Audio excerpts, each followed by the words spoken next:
Gloria a Dios. Amén. Buenos días, hermanos, ¿cómo están? Pues es un gusto saludarles y recibirles en casa. De verdad que es un honor y un gran privilegio poder reunirnos con el objetivo y el propósito de aprender más de Dios, conocer más del Señor. ¿Cuántos vinieron a eso, hermanos? Y no solo a eso, adorar a Dios, que ya lo hemos hecho y que creo que el ser humano pues es la mayor necesidad que tenemos, adorar a Dios, ¿verdad? Les damos la bienvenida a todos y cada uno de ustedes que están aquí, que han hecho un esfuerzo, que vienen también de otros lugares, de otras iglesias. Sean todos muy bienvenidos, queremos que se sientan en casa. Queremos sobre todo que se vayan edificados, muy bendecidos con todo lo que Dios tiene para nosotros. Es un congreso que hacemos una vez al año de esta manera, aunque tenemos algunos seminarios cada 3 meses para servidores, pero este tipo de congresos lo venimos haciendo desde hace casi 10 años, una vez al año, y Dios siempre nos habla y nos habla muy claramente, ¿verdad? Entonces, pues gloria a Dios. Y también queremos darle la bienvenida pues pastores que nos visitan, pastores que están trabajando con nosotros y aún otros pastores que nos visitan. Si pudieran levantar su mano para conocerles, saludarles, Jorge, Adrián, pastor, levanten su mano por favor ahí, todos los que son pastores, aunque estén aquí o estén en la parte de atrás, en otra zona, levanten su mano, queremos conocerles y les damos la bienvenida. Gracias por estar entre nosotros, es un privilegio. Gracias, Dios te bendiga, Ernesto, bienvenidos todos, bienvenidos. Dios les bendiga, buenos días, bienvenidos a todos los que forman parte de esta familia, la Iglesia Voz de Dios, una familia compuesta por familias donde nos juntamos para alabar y adorar el nombre de Dios. Bienvenidos a todos los que nos visitan por primera y segunda ocasión, los pastores que nos visitan, bienvenidos también. Y es un gusto poder estar aquí sentados a la mesa para recibir la palabra de Dios. Dispongamos nuestro corazón, nuestra mente, quitemos todo prejuicio que nosotros tengamos en nuestros corazones para que la palabra de Dios pueda llegar a nuestra vida y pongámosla por obra. Dios les bendiga, hermanos. Amén, sí.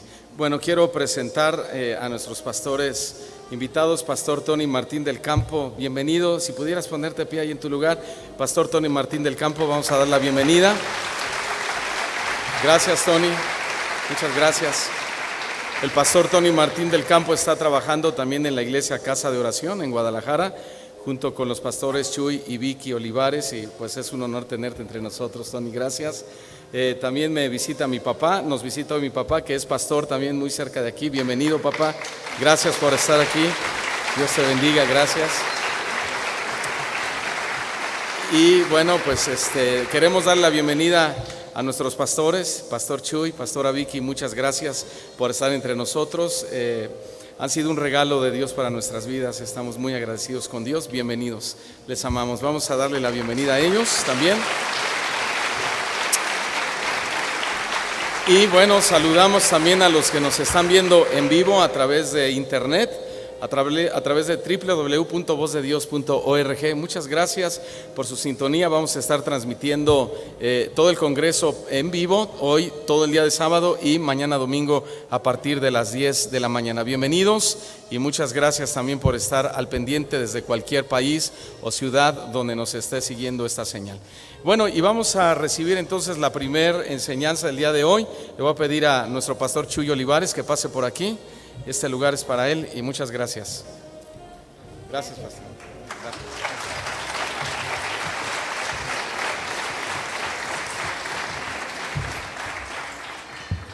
Muy buenos días, hermanos.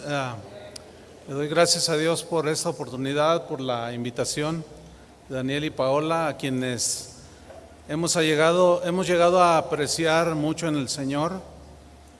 Tienen un corazón para Dios y eso es lo más valioso que pueda haber. Así es que estamos contentos porque estamos entre la familia, ¿sí?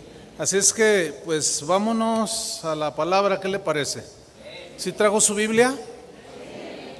Qué bueno, porque actualmente hay lugares donde ya la Biblia es el libro olvidado. Pero vamos a abrirla ahí en Lucas capítulo 4, versículo 1.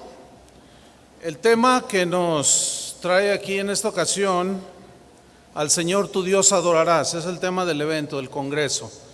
Pero el primer tema que voy a tratar con ustedes lo he titulado La guerra por la adoración. La guerra por la adoración. Y vamos a tomar este pasaje de Lucas capítulo 4, versículo 1 hasta el 13. ¿Me sigue allí por favor en su Biblia? Voy a leer. Dice así: Jesús, lleno del Espíritu Santo, volvió del Jordán y fue llevado por el Espíritu al desierto por 40 días, y era tentado por el diablo, y no comió nada en aquellos días, pasados los cuales tuvo hambre. Entonces el diablo le dijo: si eres hijo de Dios, di a esta piedra que se convierta en pan. Jesús respondiéndole dijo: escrito está, no solo de pan vivirá el hombre, sino de toda palabra de Dios. Y le llevó el diablo a un alto monte, y le mostró en un momento todos los reinos de la tierra. Y le dijo el diablo: a ti te daré toda esta potestad y la gloria de ellos, porque a mí me ha sido entregada, y a quien quiero la doy.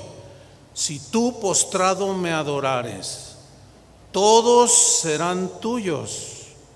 Respondiendo Jesús le dijo: vete de mí, Satanás, porque escrito está, al Señor tu Dios adorarás y a Él solo servirás. Y le llevó a Jerusalén y le puso sobre el pináculo del templo y le dijo: si eres hijo de Dios, échate de aquí abajo, porque escrito está: a sus ángeles mandará acerca de ti que te guarden, y en las manos te sostendrán para que no tropieces con tu pie en piedra. Respondiendo Jesús le dijo: dicho está, no tentarás al Señor tu Dios. Y cuando el diablo hubo acabado toda tentación, se apartó de él por un tiempo. Señor, te damos gracias por este hermoso día que nos has regalado.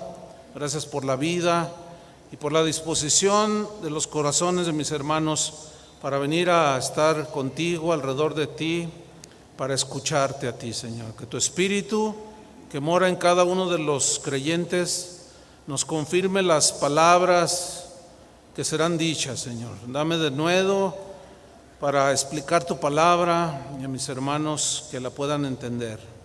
En el nombre de Cristo Jesús te lo pedimos, Señor. Amén.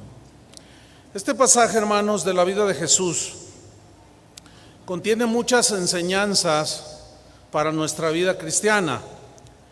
Entre otras enseñanzas muy importantes está la guerra por la adoración, que es el tema que yo voy a desarrollar. Este pasaje nos enseña, entre muchas cosas, la manera eficaz de enfrentar los ataques del enemigo, que son muy reales. También nos muestra lo cotidiano que cada cristiano tiene acerca de las luchas, las pruebas, las tentaciones. No hay día que no tengamos ataques. No hay día que no nos enfrentemos a alguna tentación, y que son de diversas formas. Y en esta guerra por la adoración es una de las tentaciones en la que Satanás ha metido la vida de muchos cristianos, y peligran la vida espiritual de muchos cristianos porque no ven esto como una tentación. Pero vamos a ver cómo sí es una guerra por la adoración. Vamos pues a ver algunos principios que nos van a enseñar en nuestra vida cristiana y nos van a capacitar para pelear la guerra de la adoración. ¿Están listos? Bien, vamos al versículo 1, Lucas 4:1.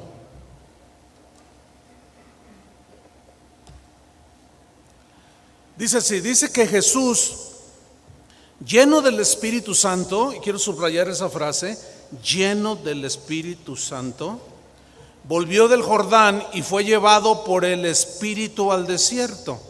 Aquí la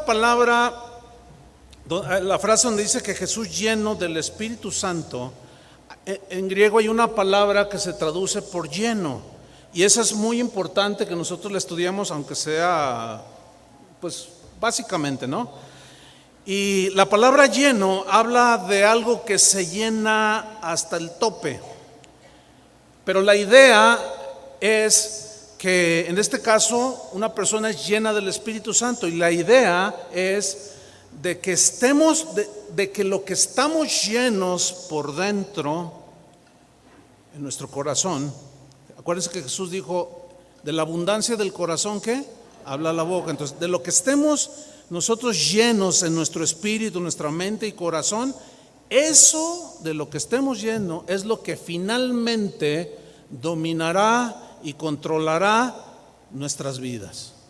Por ejemplo, si tú estás lleno de temor, el temor te va a dominar, te va a hacer su esclavo. Dice la Biblia que los discípulos, cuando estaban en la barca, dice que se vino la tempestad y estaban todos llenos de temor, dice, y el temor los dominaba.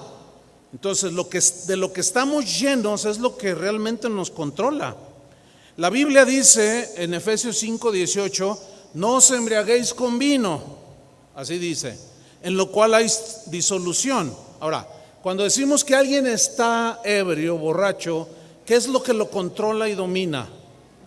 Domina su conducta, su mente, sus acciones, todo, el vino. ¿Por qué? Porque está lleno de vino y él se subió pero hasta arriba. Ok, dice, más bien sean llenos del Espíritu, llenos del Espíritu. Ahora, ¿qué significa estar o ser llenos del Espíritu Santo? Estar llenos del Espíritu Santo es estar llenos de su palabra, llenos de gratitud, llenos de cánticos espirituales, llenos de generosidad, llenos de los pensamientos de Dios, llenos de misericordia, de perdón, de sabiduría, porque de lo que estemos llenos, eso es lo que nos va a controlar. Si una persona constantemente su mente la vuelca hacia las cosas materiales, lo va a dominar la avaricia. Si una persona está llena del amor de Dios, ese amor de Dios lo controla, lo domina, y viene la ofensa, viene la situación difícil, y como está lleno del amor, eso es lo que responde de lo que está lleno, ¿sí? Ahora bien, cuando estamos llenos del Espíritu Santo, estamos en la condición óptima para poder vencer precisamente los ataques y las tentaciones. Es como cuando estamos bien en forma física. Los microbios y las cosas que pululan en el aire no batallan para hacer su guerra para enfermarnos. Hay gente que resume que estar llenos del Espíritu Santo es hablar en lenguas, pero no, esa es una evidencia nada más, que ahí está. Pero ser llenos del Espíritu Santo es totalmente otro concepto en la Biblia, ¿sí? En términos generales, no de un versículo. Ahora, seguimos ahí en el versículo 1. Dice que Jesús, lleno del Espíritu Santo, volvió del Jordán. Ahora, como el Espíritu Santo lo dominaba, lo controlaba, todo estaba lleno, dice, fue llevado por el Espíritu, ¿a dónde? ¿El Espíritu a dónde lo llevó? Al desierto. La palabra ser llevado, esta frase significa ser conducido a través de, en este caso fue el desierto. Aquí desierto es literal, habla de un lugar solitario, en el griego describe como un lugar solitario donde no hay nada ni nadie. Y justamente cuando estamos solos es cuando somos más propensos a ser tentados. Ahora, ¿quién lo llevó allí? El Espíritu. ¿Quiere decir que el Señor nos mete en tentación? No, pero Él sí nos prueba. ¿Están conmigo? Cuando alguien no nos ve, que nosotros creemos que nadie nos ve, es cuando Dios prueba nuestra santidad para mostrar de lo que verdaderamente estamos llenos. ¿Sí? Entonces, si Jesús fue tentado y fue llevado por el Espíritu al desierto, ¿para ser qué? Tentado. Pues nosotros igualmente tenemos el Espíritu Santo, y el Espíritu Santo a veces nos lleva a lugares donde Él permite ser tentados, para a la misma vez Dios está probando nuestro corazón. Entonces, cuando estamos solos es cuando realmente es probada nuestra santidad, no ahorita. Ahorita todos tenemos aureola, se ven, parecen San Francisco de Asís y todo eso. Pero cuando estás solo, cuando estamos solos frente a la computadora, ¿cuántos problemas está viendo el día de hoy con hombres casados y aún mujeres que buscan en el Facebook a su novio de la primaria, de la secundaria? Un montón de divorcios ya. Ahí es donde viene la tentación y la prueba a la vez. Tentación por un lado y prueba de parte de Dios. Bueno, seguimos adelante. Dice el versículo 2 que por 40 días estaba Jesús allí y era tentado por el diablo. Tentar aquí significa ser incitado a hacer algo que está fuera de la voluntad de Dios. Significa también a la vez ser probado, ser escudriñado por dentro. Y como Jesús por dentro estaba lleno del Espíritu Santo, Jesús, al ser tentado y probado a la vez, nos da una de las lecciones más provechosas que hay en el Nuevo Testamento acerca de la vida cristiana. ¿Por qué? Porque el Señor sabe que todos nosotros también seremos tentados y seremos probados. ¿Están conscientes de eso? Nadie puede escapar a los ataques y a las tentaciones, absolutamente nadie. Nadie puede escapar de ser incitado a hacer algo que está fuera de la voluntad de Dios. Nadie puede escapar. Nadie puede escapar de ser probado por Dios tampoco. Nadie, absolutamente nada. Nadie. Todos somos probados por Dios. Un ejemplo está en Abraham, Génesis 22:1, donde dice que probó Dios a Abraham. Ahí lo que probó Dios fue la fe. Pero también, como andamos en este mundo que es tan reacio a Dios, nos encontramos con un montón de tentaciones. ¿A poco no? Ahora, dice la Biblia en Hebreos 4:15 que Jesús fue tentado, pero dice algo importante en Hebreos 4:15, dice: porque no tenemos un sumo sacerdote que no pueda compadecerse de nuestras debilidades, sino uno que fue tentado en todo. En todo. Ahí se identificó Jesús con el ser humano. Hay veces que yo escucho que cristianos dicen: ay, es que nadie me entiende. No, ¿y para qué quieres que te entiendan si el mismo que tú supones que te entiende está en la misma situación? Entonces, ¿para qué quieres que te entienda si él a veces no entiende ni sus propias broncas? No, pero el único que sí nos entiende y está al tanto es Jesús. ¿Están de acuerdo con eso? Entonces dice que nosotros no tenemos un sacerdote que no pueda compadecerse de nuestras debilidades, no, sino uno que fue tentado en todo según nuestra semejanza. Habla según este cuerpo humano, pero en el caso de Jesús, Él fue sin pecado. Uno de los reformadores, consumador, Martín Lutero para ser preciso, él dijo un dicho que es muy conocido. Él dijo: tú no puedes evitar que las aves vuelen arriba de tu cabeza, pero sí puedes evitar que hagan nido en tu cabeza. ¿Sí? Porque hay gente que dice: ay, es que el diablo es. No, espérame, sí, ahí anda. Pero ¿y qué vas a hacer? Bueno, este pasaje nos enseña muchas cosas. El Espíritu Santo, hermano, nos va a conducir a través de situaciones diversas. Eso es bíblico, hay mucho sustento en la Biblia al respecto, como en el caso de Jesús. Aquí Jesús fue llevado al desierto para ser tentado por Satanás y a la vez ser probado y aprobado por Dios. Nosotros seremos tentados y probados en la fe y tentados también por el enemigo para desviarnos, para hacer cosas que están en contra de su voluntad. Dios nos va a probar en su fidelidad, en nuestra fidelidad a Él. Nos va a probar en su palabra y en muchas áreas en nuestra vida cotidiana. Recordemos que Satanás tentó a Eva, ¿se acuerdan? Y la tentó, la manera en que Satanás la tentó fue poniendo en la mesa de discusión la palabra de Dios. Le dijo, con que Dios os ha dicho no comas del árbol. Ella dijo, sí. Dice, porque dijo que nos morimos si comemos. Y Satanás le dice, no te mueres. Entonces allí ya empieza la guerra, ¿sí? Que es de argumentos, de ideas. Dios dijo, si comes, desobedeces, te mueres. Y el diablo dice, si comes y desobedeces, no te mueres. El asunto está, ¿a quién nosotros le vamos a hacer caso? Bueno, suena bien obvio en el caso de nosotros que le hacemos caso a Dios, ¿cierto? Pero ¿por qué Eva no lo hizo? Porque la engañó. Dice Pablo a los Corintios que la mujer siendo engañada, la engañó, le mintió y ella creyó el engaño.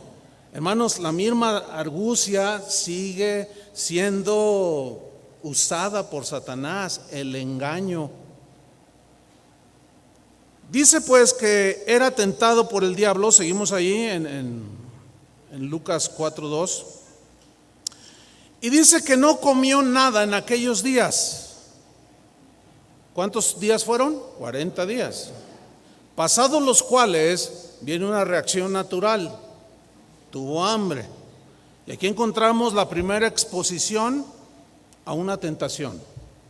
El primer ardid que Satanás se propuso fue persuadir a nuestro Señor Jesús a que desconfiase del cuidado de su Padre.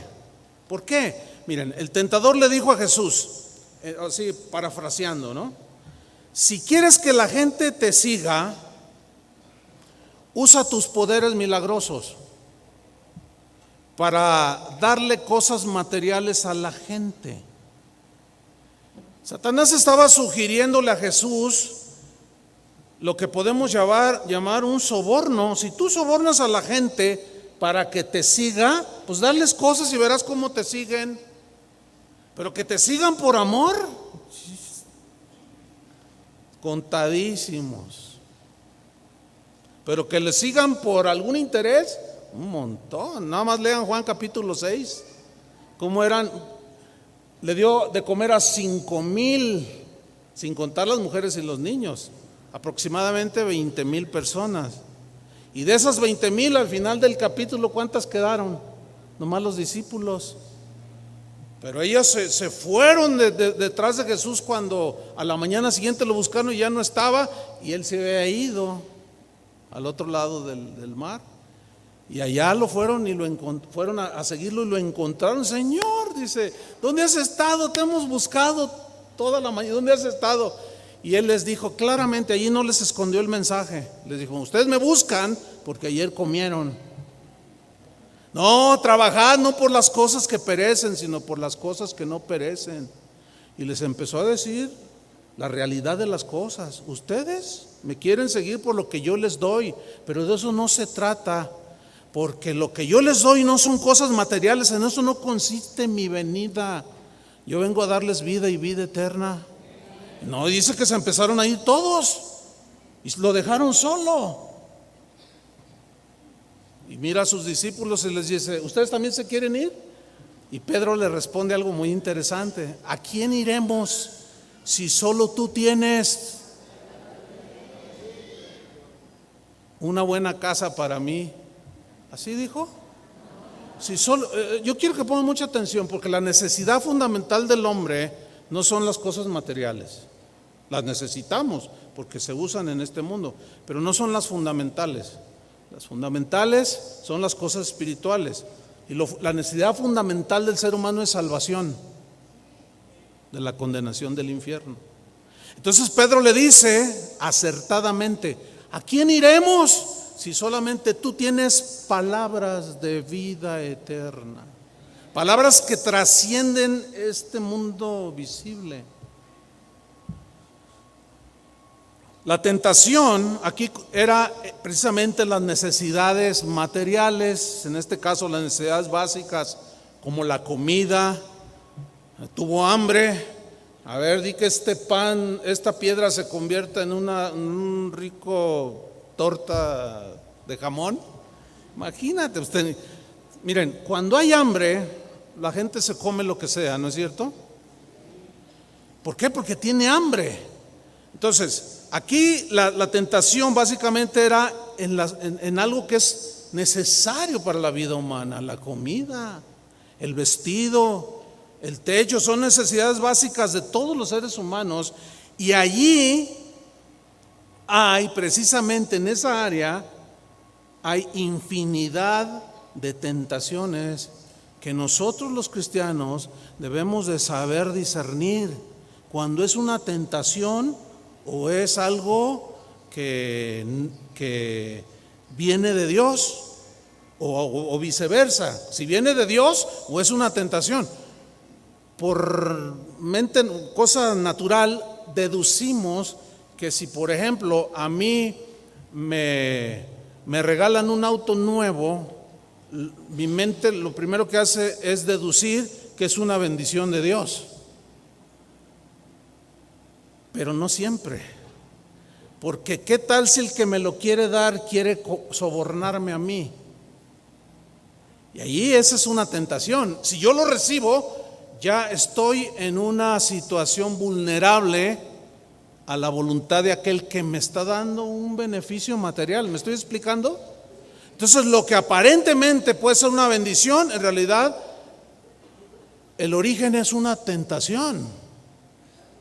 Bueno, no podemos hablar mucho más. Yo desarrollé toda una serie de 20 y tantos temas sobre el tema de la tentación, que está ahí en la página si quieren más información. No puedo hablar más acerca de esto. Ahora, hay una pregunta aquí: ¿qué es lo que buscan todas las personas? Pues lo fundamental, ¿no? Las cosas básicas. Y el no obtener las cosas fundamentales, pues es un campo propicio para la tentación. Tentación para obtenerlas a como dé lugar. Ese es el problema, a como dé lugar. Y es ahí donde muchas veces caemos en la tentación. Pero ¿se acuerdan que Jesús dijo al respecto lo siguiente? Mirad las aves del cielo, que no trabajan ni hilan.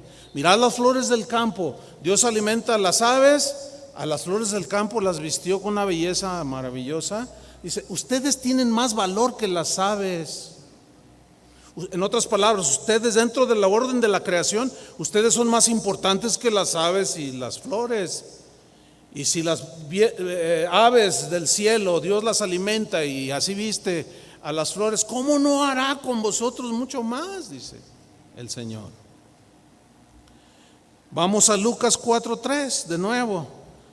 Entonces el diablo le dijo: si eres hijo de Dios, di a esta piedra que se convierta en pan. En Mateo dice que estas piedras se conviertan en pan, pero es lo mismo. En el versículo 4 dice: Jesús respondiendo le dijo: escrito está. Yo quiero que subrayen en sus Biblias o en su iPad o en lo que tengan esta frase: escrito está. ¿Por qué? ¿Por qué Jesús no le dijo: me imagino que debería yo de responderle así? No. ¿Por qué el mismo Jesús dijo: escrito está? Aquí es donde resalta la importancia de las Escrituras. Pero también resalta la importancia de darles la mejor interpretación a las mismas Escrituras. Aquí radica la importancia de en dónde basamos lo que creemos. Porque el día de hoy hay infinidad, docenas de doctrinas que parecen bíblicas porque leen algún versículo en la Biblia. Pero vamos a ver cómo Satanás es experto en torcer el significado genuino de las Escrituras. Entonces el Señor sacó su mejor arma, que Pablo dice a los Efesios, la espada del Espíritu, que es la palabra de Dios. Qué importante es la palabra de Dios. Mi fe tiene que estar basada en lo que dice la Biblia, no en lo que me dijo por allí alguien. o en lo que yo supongo que debería de ser. No, nuestra fe tiene que estar basada en las Escrituras para que tenga sustento, ¿me explico? Y Dios la apoye. Dios no está obligado a apoyar nada que Él nunca ha dicho, pero Él sí va a respaldar lo que ha dicho. Por eso es que Jesús le dice, escrito está, no solo de pan vivirá el hombre, sino de toda palabra de Dios. Mateo añade que sale de la boca de Dios, y en la Biblia quedó plasmado todo aquello que salió de la boca de Dios, nuestras sagradas escrituras. Lo que hizo Jesús fue citar Deuteronomio 8, capítulo 2 y 3, que dice así, pongan atención: y te acordarás de todo el camino por donde te ha traído Jehová tu Dios estos 40 años en el desierto. Ahora, ¿quién metió a Israel en el desierto? Dios. ¿Quién puso a Jesús en el desierto? Dios. ¿De qué estaba lleno Jesús? Del Espíritu Santo. ¿De qué estaban llenos los israelitas? Salió de lo que estaban llenos. Salió. Y Dios tuvo que llevarlos allí para mostrarles de qué estaban llenos. Porque miren lo que dice: allí te ha traído Jehová tu Dios estos 40 años en el desierto para afligirte.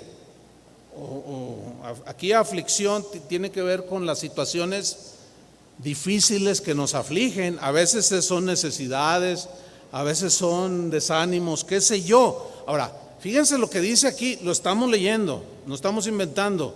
Dios los llevó a través del desierto para afligirlos, para que ellos se dieran cuenta cómo iban a reaccionar, o del por qué reaccionaron como reaccionaron, para que se dieran cuenta que estaban llenos de todo menos de Dios. ¿Me están siguiendo en el hilo del pensamiento? Ok, sigo leyendo Deuteronomio 8:2. Para afligirte, para probarte, para saber lo que había en tu corazón. Ahí está. ¿Para qué Dios permite una tentación o una prueba? Para ver lo que está. El asunto es, escúchame, que si tú estás lleno de frustración, cuando viene la prueba, tú vas a responder en esa prueba con frustración. Si estás lleno de amargura, es bien fácil darse cuenta cuando una persona está amargada por cómo habla. Y esa amargura es la que lo controla, la domina. Entonces Dios los llevó en el desierto para saber lo que había en su corazón. Y otro propósito: si habíais de guardar o no sus mandamientos. Ahora, versículo 3 de Deuteronomio 8. Y te afligió. ¿Quién lo afligió? ¿El diablo o Dios? Y te hizo tener hambre. ¿Quién lo hizo tener hambre? ¿Quién llevó a Jesús al desierto? ¿Y tuvo hambre? Bueno, no hay ninguna contradicción en las Escrituras. Es claro. Dios es el que guía nuestras vidas para perfeccionarnos, es decir, para sacar lo que es nuestro corazón, transformarnos. Desgraciadamente a los cristianos de hoy no se les enseñan estas cosas, nada más se les enseña a cómo tener las cosas de esta tierra y a cómo andar en victoria, sí, pero para andar en victoria tienes que enfrentar una lucha, ¿no? Y esa guerra no se pelea como se le enseña hoy a los cristianos.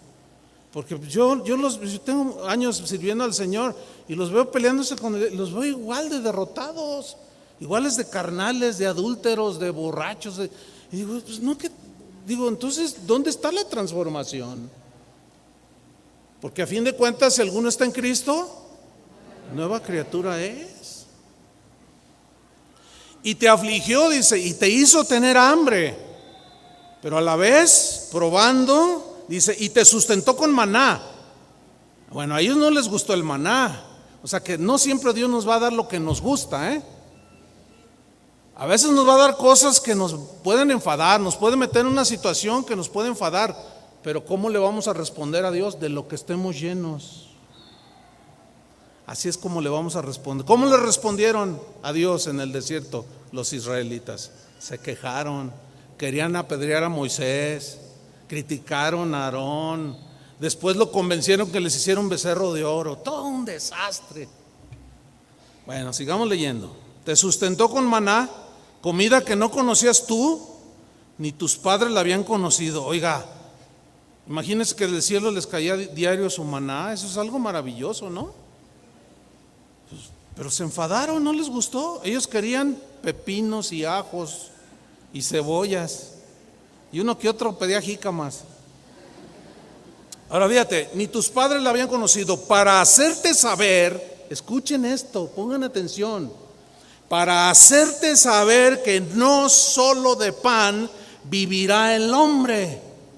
Entonces aquí Dios ya está poniendo una prioridad. ¿Qué es más importante, lo espiritual o lo material? ¿Dónde debe estar el énfasis? Es una lógica muy simple, muy sencilla, que no agrede a las escrituras.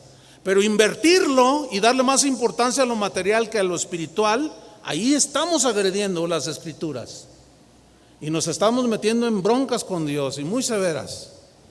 Porque el Señor va a seguir propiciando y no te va a meter al desierto, y va a meter en situaciones que tú, por más que digas yo no recibo esto, ahí vas a estar. Pero ¿cómo vas a responder? De lo que estés lleno. Por eso dice, sean llenos del Espíritu Santo. Por eso es que los primeros cristianos, cuando los echaban a los leones y los quemaban vivos, se morían cantando. Los tremendos cristianos se morían alabando al Señor, porque eso era lo que había dentro de ellos, y eso los dominaba más que el dolor que estaban sintiendo al ser despedazados o consumidos por las llamas. Para hacerte saber que no solo de pan vivirá el hombre, mas de todo lo que sale de la boca de Jehová, que son palabras de vida eterna, vivirá el hombre. Jesús citó este versículo cuando Satanás lo tentó. Y Jesús lo citó para mostrarnos que muchas personas piensan erróneamente que la vida consiste solo en satisfacer las necesidades básicas o materiales. La gente piensa que si puede ganar dinero suficiente para vestirse, comer o divertirse, ellos piensan y resumen que están viviendo la buena vida. Pero tales cosas sabemos que no satisfacen las necesidades más profundas del ser humano. Al final, las cosas del mundo nos dejan vacíos e insatisfechos.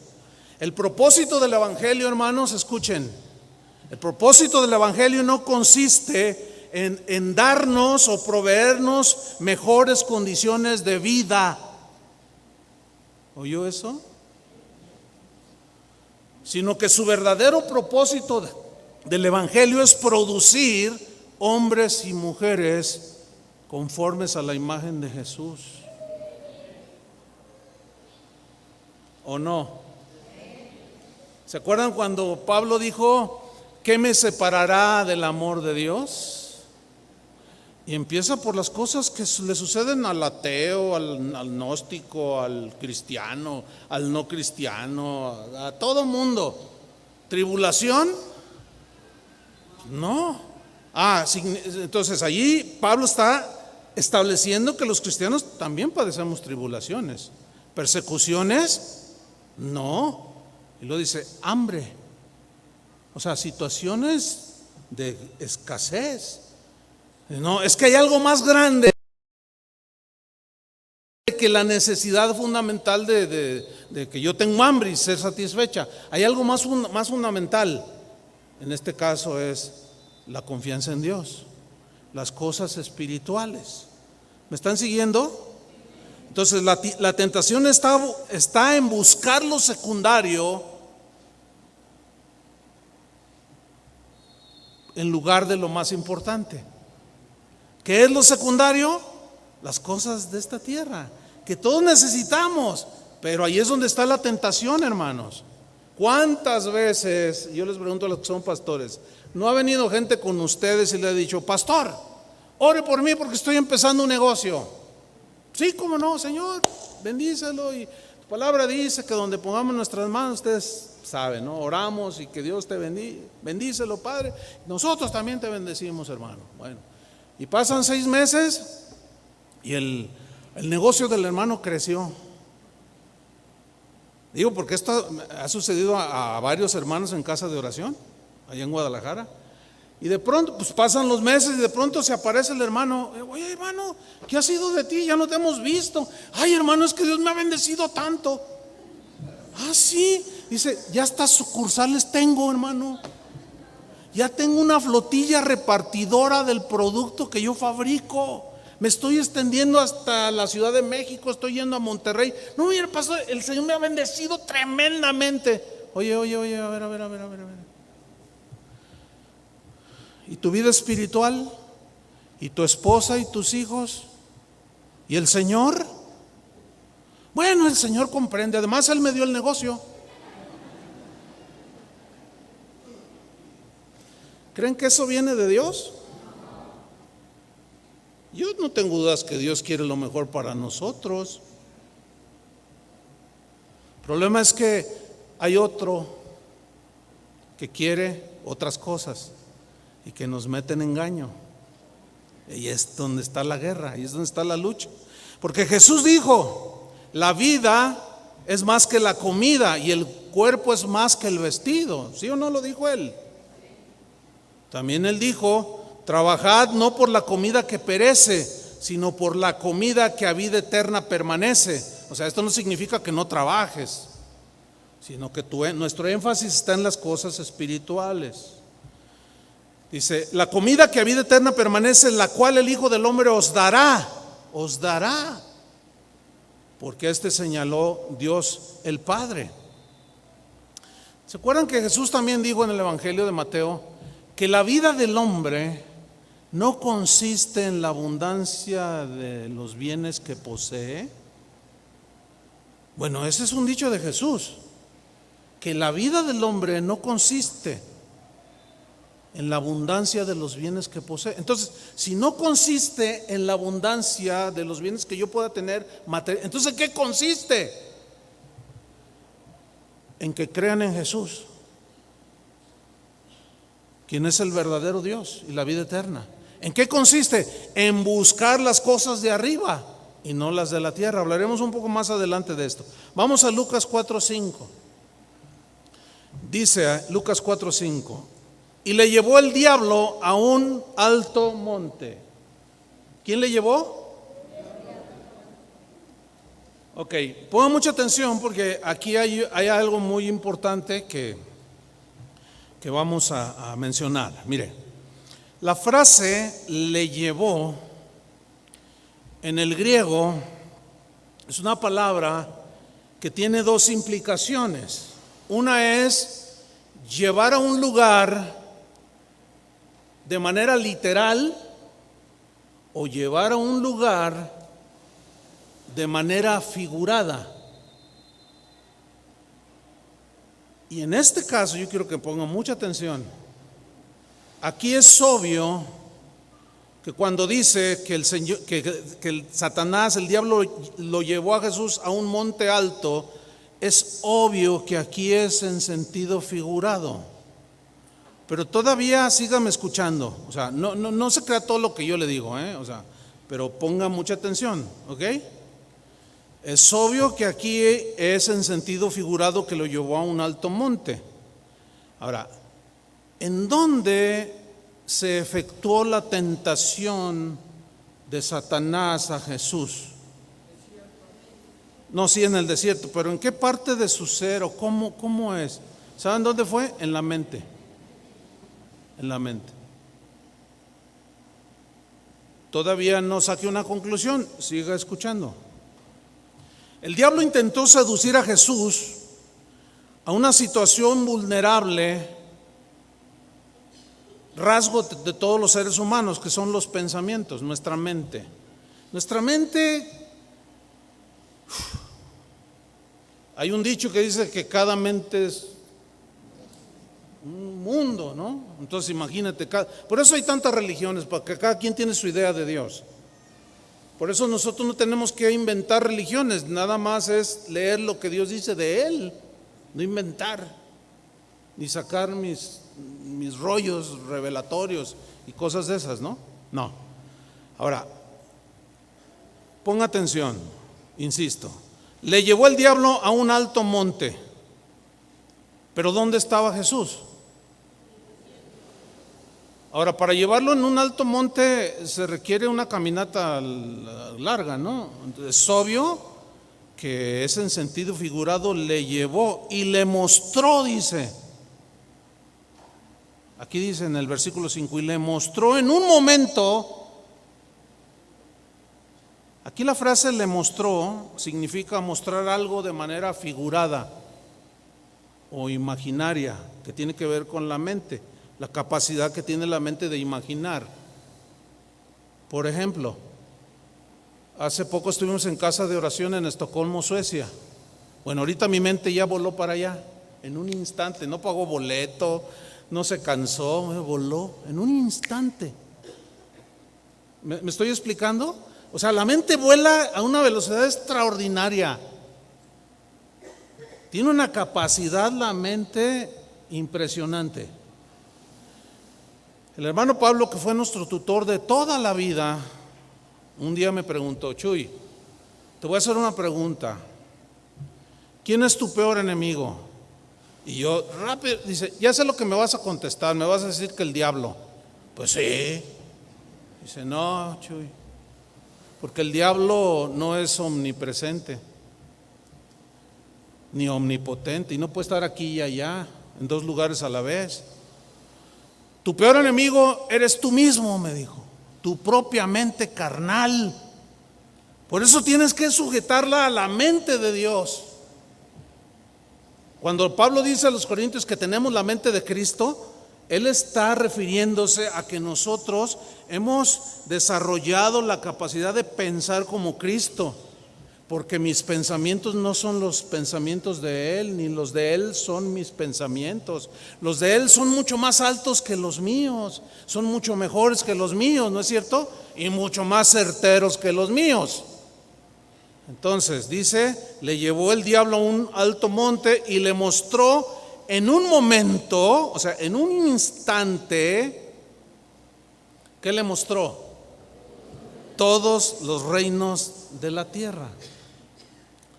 El mismo contexto en el mismo versículo nos da la razón en la interpretación de que era algo figurado en la mente. ¿Cómo usted cree que se planea un robo a un banco? Así nada más va pasando alguien y dice, manos arriba. No, la mente tiene que estar trabajando. ¿Quién es el enemigo de nuestras almas? Satanás y nosotros mismos. Pablo le dijo a Timoteo, cuídate de ti mismo y de la doctrina. Entonces, qué importante es cuidar qué pienso yo y qué piensa Dios. Entonces, yo no puedo venir a decirles mis pensamientos, porque Dios me reprobaría. Yo nada más vengo a decirles los pensamientos de Dios. Trato de cuidarme a mí mismo en este caso y de la doctrina, porque haciendo esto te salvarás a ti mismo y a los que te oyeren. Qué importante entonces es que el que enseña entienda que debe ser la palabra de Dios, y el que oye también discierna que es la palabra de Dios la que le están diciendo, porque hay mucha ingenuidad en los cristianos de hoy y creen todo lo que les dicen, y ese es un grave error. Ahora, sigo aquí. En un momento, en un instante, le mostró todos los reinos de la tierra. La palabra reinos aquí, basileia en el griego, habla de lugares donde hay, por ejemplo, un rey, que un rey es soberano y tiene dominio sobre ese terreno, ¿sí? Pero también habla de independencia. Por ejemplo, México es independiente, pero a la vez es soberano. Se gobierna a sí mismo, pero es independiente de otras naciones, en fin. Pero también habla la palabra reino aquí del poder económico que genera un reino. Fíjese qué interesante. Dice aquí pues que el diablo le mostró le hizo pasar pensamientos que son inevitables.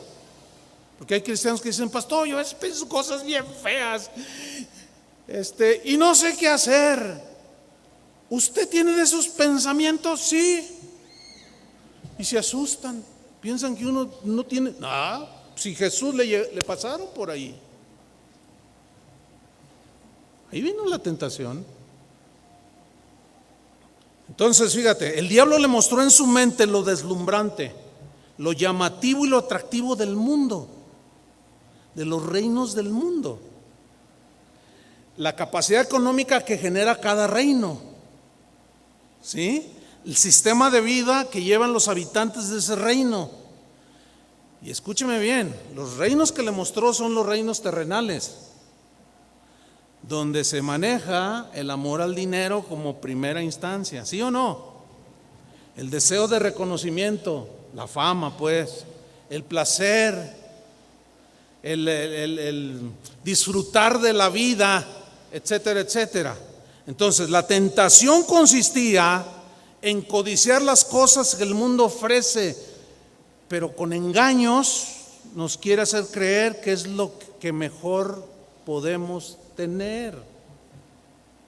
Lo que aparentemente da satisfacción, pero es irreal y efímero porque es pasajero. ¿Has visto algún día, en alguna ocasión, que estás parado en una esquina esperando ahí el camión, o estás en una avenida y pasa una caravana y va una carroza con alguien ahí rumbo a su última morada? Sin duda todos hemos visto eso, ¿sí o no? Ahora, ¿cuántos han visto que se lleva todo lo que poseía? Nada. Job dijo, fíjense, desde el primer libro que se escribió, según los estudiosos de la Biblia,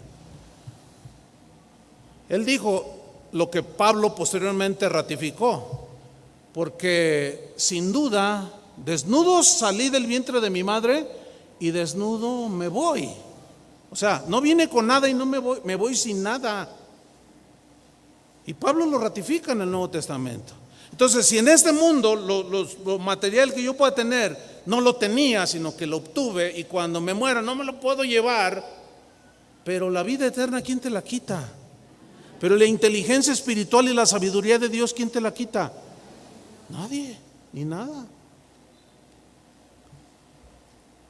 Por eso Jesús dijo en Lucas 12:15, miren lo que dijo, mirad significa, pongan mucha atención, y guardaos de toda avaricia, Lucas 12:15, porque la vida del hombre no consiste en la abundancia de los bienes que posee.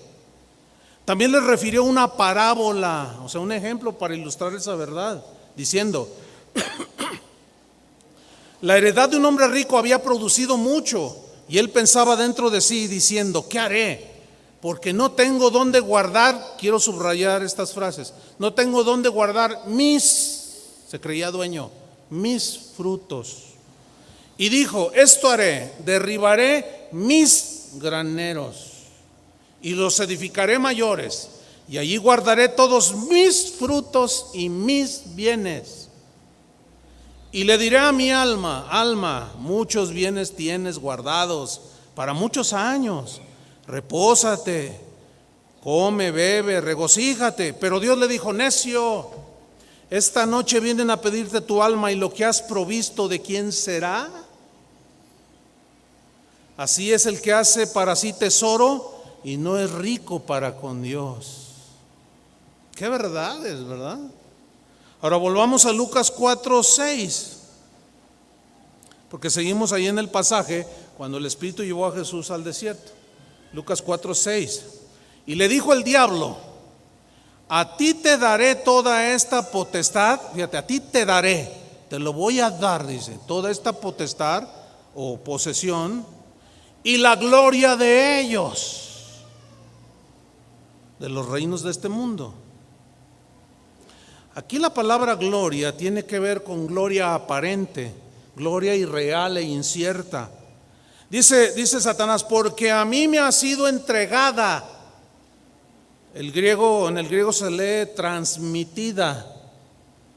O sea, cuando el hombre desobedeció a Dios, dejó el dominio y dejó la posesión aún de las cosas, no solo la vida eterna o no solo las cosas materiales, sino todo lo que estaba a su alrededor. Y Satanás se apropió de ella. Y luego dice, y a quien quiero la doy.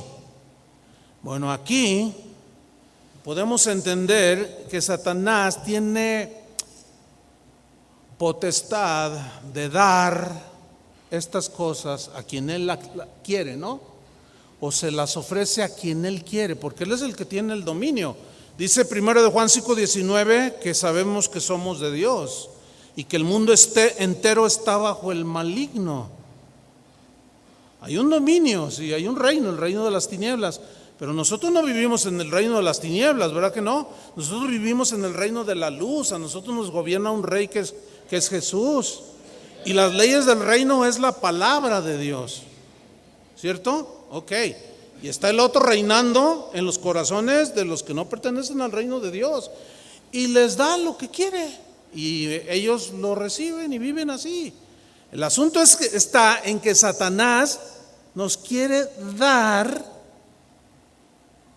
o mejor dicho, nos ofrece lo que les ofrece a los que están bajo su reino. Ahora, sigamos leyendo.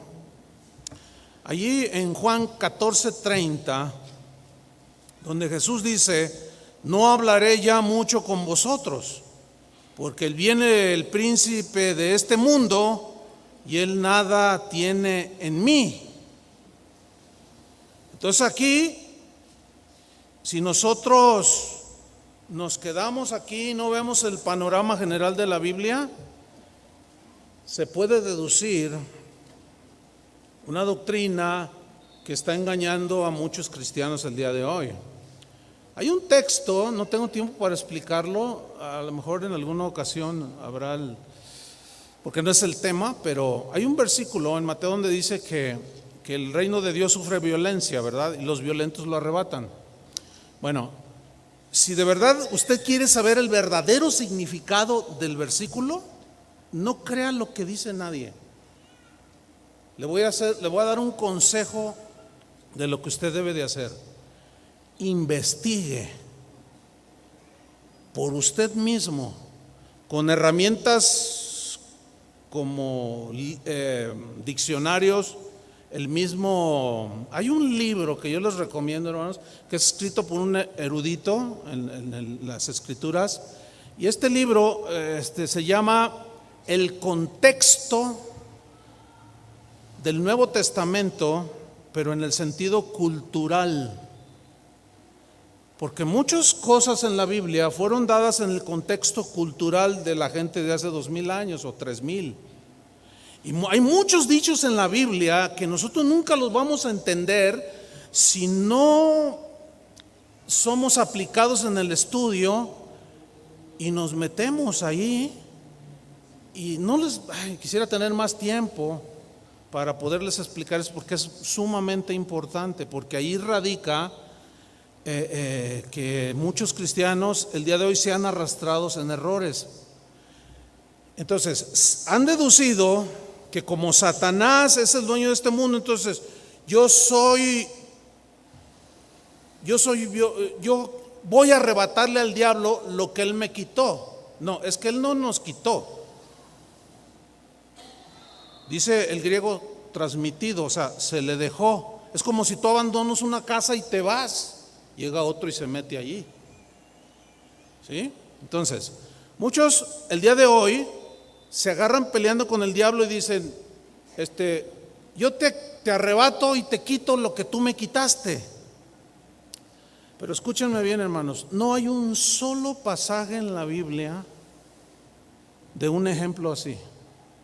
Uno solo. Lo cual comprueba que el texto significa otra cosa, lo de los violentos arrebatan el reino.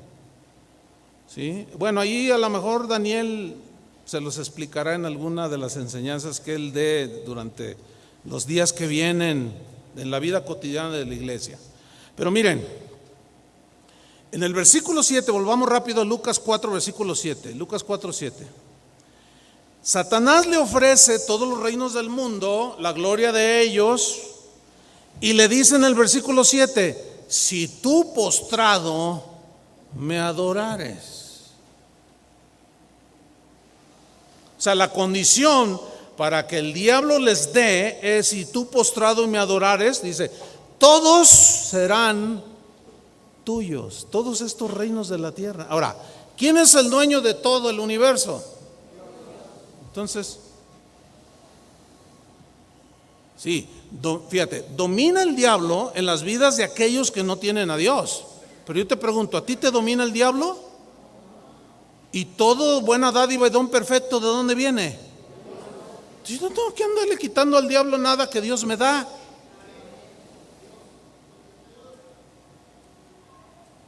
Las escrituras lo comprueban esto, porque no hay una sola oración al respecto de lo que mencioné. Ahora fíjense bien, aquí hay algo sumamente importante. ¿Por qué? Porque aquí es donde entró la guerra de la adoración. Porque Satanás le dice: si tú postrado me adoras, te doy todo esto. Adoración, fíjate. Pero ¿qué respondió Jesús? Versículo 8. Le dijo: vete de mí, Satanás. O sea, su mente estaba siendo bombardeada por todas esas ideas y pensamientos. Lo que hizo Jesús fue irse otra vez al fundamento, que es la escritura. Vete de mí, Satanás, porque escrito está: al Señor tu Dios adorarás y a Él solo servirás. Lo que está sucediendo aquí es que Jesús de nuevo está basando todo lo que Él está haciendo en lo que ya está escrito. Y Él resistió la tentación con el poder que tiene la palabra de Dios. Aquí la tentación llevaba el plan diabólico de desbancar del primer lugar a Dios. Y poner a otros dioses con minúscula en el lugar que le corresponde a Dios. La Biblia dice que por Él y para Él son todas las cosas. La Biblia dice que todo nosotros somos, en Él nos vivimos y nos movemos. Cristo es el centro de todo. Pablo dice a los colosenses, para que Él tenga la preeminencia en todo. O sea, Dios tiene que tener primer lugar en nuestras vidas. ¿Cuál es el primer mandamiento? Ahí está. Y luego añade ahí en el decálogo: no tendrás dioses ajenos delante de mí. O sea, nadie que compita conmigo. En primer lugar, nadie le puede ganar a Dios, excepto que tú pongas a ese Dios en tu mente y en tu corazón. Y ese Dios puede ser, escúchame bien, desde el dinero, el entretenimiento mundano, tu carrera universitaria, fíjate, aún tu propia esposa o tu esposo. Todo eso se convertiría en un ídolo, porque al que ama padre o madre más que a mí, no es digno de mí. No dice que no amemos a nuestros padres, hay un orden, porque la Biblia dice también que respetemos y honremos a nuestros padres, pero tiene un orden. Y Pedro lo mencionó ahí en el libro de los Hechos: juzgad vosotros si es menester obedecer a Dios o a los hombres. Pues a Dios, ¿no? Entonces, cuando se contrapone, escúchenme bien, cuando se contrapone lo que dice el hombre con lo que dice Dios, ahí es donde está la guerra de la adoración, hermanos. Porque lo que dice el hombre, o lo que dice el mundo, o Satanás, o yo mismo, y si eso que yo tengo en mi mente se contrapone con lo que dice Dios en su palabra, que está escrita allí ya, ahí es donde se da la guerra de la adoración. Porque al Dios al que me le incline, ese es al que voy a servir. Ese es el que voy a amar. Por eso Jesús dijo: no podéis servir a dos señores. Fíjate cómo personificó al dinero como un señor, un Kyrios, alguien que gobierna tu vida. No puedes servir a dos señores. No puedes servir a Dios y a las riquezas. Aunque las riquezas en su medida las necesitamos para pagar el metro, comprar gasolina, comprar comida, ¿sí o no? pero no es lo primordial. Y ahí es donde se da la guerra de adoración. Y ahí es donde muchas iglesias completas, enteras, han perdido esa guerra, porque se han postrado ante el Dios del materialismo. Y toda su doctrina, toda su enseñanza va enfocada a la obtención de las cosas materiales que este mundo ofrece. Y tienen en el trono, en lugar de al Dios que nos dio la vida, tienen el Dios bienestar. ¿Entiende? Entonces, cuando algún cristiano escucha el orden de prioridades, como estoy tratando de plasmarla, que sea clara, cuando algún cristiano escucha esto, pero sus órdenes están invertidos, ahí es donde está la guerra. No, es que Cristo murió por mí en el Calvario para darme muchas cosas materiales. ¿Dónde dice? Eso no dice la Biblia. Ahora, se puede sacar un versículo que parece como que dice, como vamos a leer ahorita, ¿sí? Pero déjeme abundar un minuto más aquí. Mire, Satanás ha engañado, haciendo caer a millones de cristianos en la tentación de buscar lo que el mundo ofrece. No hay duda en eso. Hoy muchos cristianos, muchas iglesias, se habla de cosas que el mundo habla, como tener éxito, cosas de esas. Y según ellos entienden que estas son las bendiciones de Dios, cuando en la mayoría de los casos lo que ha sucedido allí es que han caído en la tentación de Satanás y se están postrando delante de él. Suena bien fuerte, pero es real, porque es a lo que están sirviendo. Esa es su razón de existir, esa es su razón de ir a una iglesia. ¿Qué? Que yo mejore mi trabajo, mi negocio y mi posición económica. Y allí ya cedieron a la tentación de Satanás. Colosenses 3:1 es muy claro. Dice: si pues habéis resucitado con Cristo, fíjate, si pues habéis, o sea, si en verdad has resucitado, eres una nueva criatura, buscad las cosas de arriba, donde está Cristo sentado a la diestra de Dios. Poned la mira en las cosas de arriba y no en las de la tierra. ¿Les parece claro esto? Es sumamente claro el mensaje de la Biblia al respecto. Entonces, ¿qué ha sucedido? En la guerra de la adoración, muchos han sucumbido. Y tenemos que mantenernos, hermanos, ¿sí?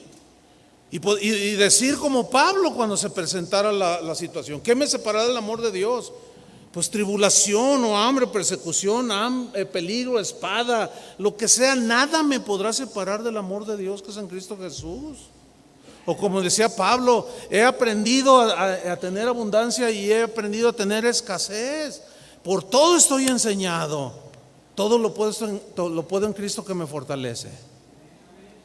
Entonces ahí ya le estamos dando la gloria a Dios. ¿Por qué? Porque estamos, y es un acto de adoración profundo, La obediencia es el acto de adoración más profundo que un cristiano pueda dar. Sobre el tema de adoración hay mucho que decir, pero yo estoy tratando de sintetizar verdades que pueden ser pues explicadas posteriormente. Pero vámonos sobre el final, tenemos que terminar esta enseñanza. En el versículo 9, ahí encontramos la tercera pues tentación, que fue persuadir a Jesús a que cometiera un acto de orgullo espiritual. Y miren lo que sucedió aquí, pongan mucha atención. Y le llevó a Jerusalén. ¿Quién le llevó? El diablo. Ahora, ¿fue literal o imaginario? Imaginario, porque él estaba en el desierto. Pongan atención. Y le llevó a Jerusalén y le puso sobre el pináculo del templo. O sea, si fuera literal, pues miren, en primer lugar en el templo había guardias, los guardias del templo. que no iban a permitir que Jesús escalara el pináculo del templo. Así de simple, lo bajaban, no permitían. Además era prácticamente imposible escalarlo. Entonces se entiende que era algo imaginario. Además de que el pináculo del templo, si usted estudia un poquito más, ahí vemos cómo se unían el pórtico de Salomón y el pórtico real, así se conocía. Y desde allí, dicen los libros que narran aquellas situaciones, dice que había una caída de 150 metros hasta el fondo del valle del torrente de Cedrón, lo cual nos vuelve a confirmar de que fue algo acá arriba. Cuando una persona se suicida, ¿dónde empieza el rollo, el asunto, la guerra, la lucha? Acá, en la mente. Entonces mira lo que le está diciendo, le llevó y lo puso sobre el pináculo ahí del templo. Era algo tremendo. ¿Por qué? Porque esta era la tentación para que Jesús le diera a la gente demostraciones sensacionales o sensacionalistas. Pero hermanos, nosotros no debemos de hacer experimentos insensatos con el poder de Dios. Con ese no se juega, hermanos, ni para hacer exhibiciones, ni mucho menos. Jesús rechazó impresionar a la gente. Jesús rechazó ser un sensacionalista. Jesús sabía que el sensacionalismo no podía transformar a nadie. Eso solamente emocionaba a los presentes y no les daba salvación. Lo que da salvación es las palabras de vida eterna. Con esto no estoy negando los milagros, yo creo en milagros. En otras palabras, Satanás le dijo a Jesús: demuéstrales que tienes poder. Eso es lo que quiere la gente, poder milagroso. Y sin duda, si tú se los demuestras, ellos te van a seguir. Y ahora a continuación, y para finalizar en Lucas 4:10, cerramos con esto, mire, porque escrito está, le dice Satanás.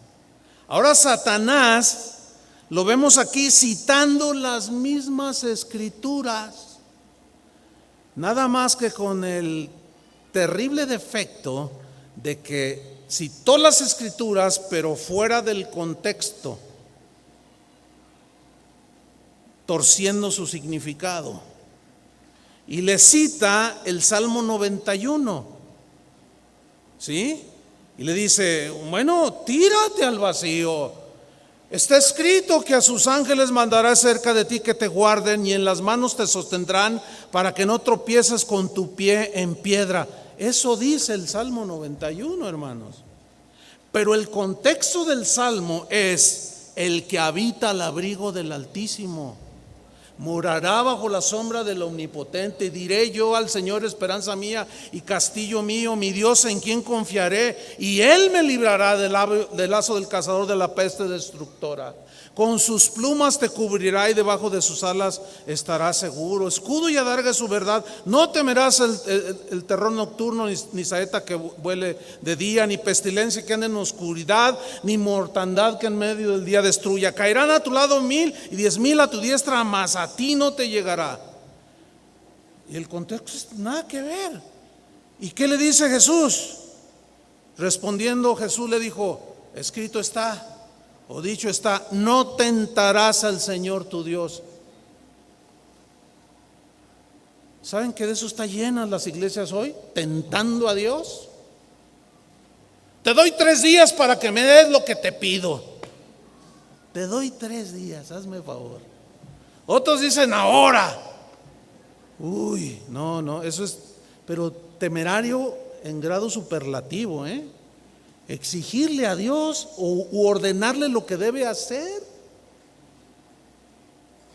Jesús citó Deuteronomio 6:16: no tentaréis a Jehová vuestro Dios como lo tentasteis en Masha. ¿En qué consistió la tentación? Queremos carne, queremos esto, les estoy dando esto. No, nosotros queremos carne y danos carne. Y no me quieren a mí, queremos carne y queremos esto. Ok, ahí está.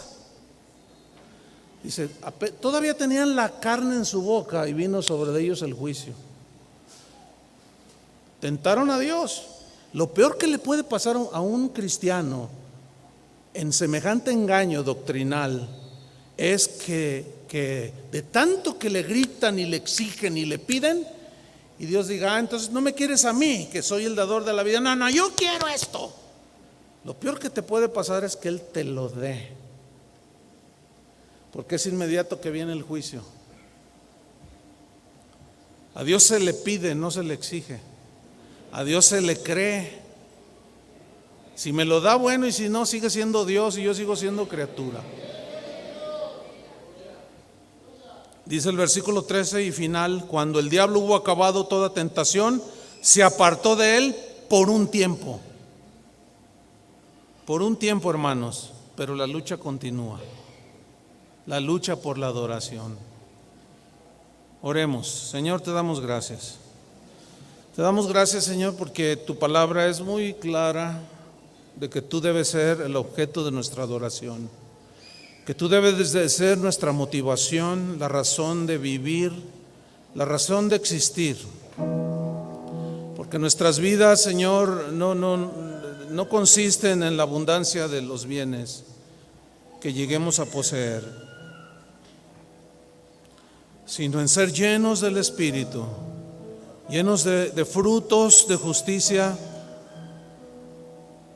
llenos del conocimiento de tu voluntad, Señor, para que ese conocimiento domine nuestras vidas, que ese conocimiento gobierne nuestros corazones. Y entonces nosotros, de esa manera, nos mantenemos en la posición que se mantuvieron todos los creyentes a través de la historia. Ellos nunca adoraron las cosas visibles, sino al invisible.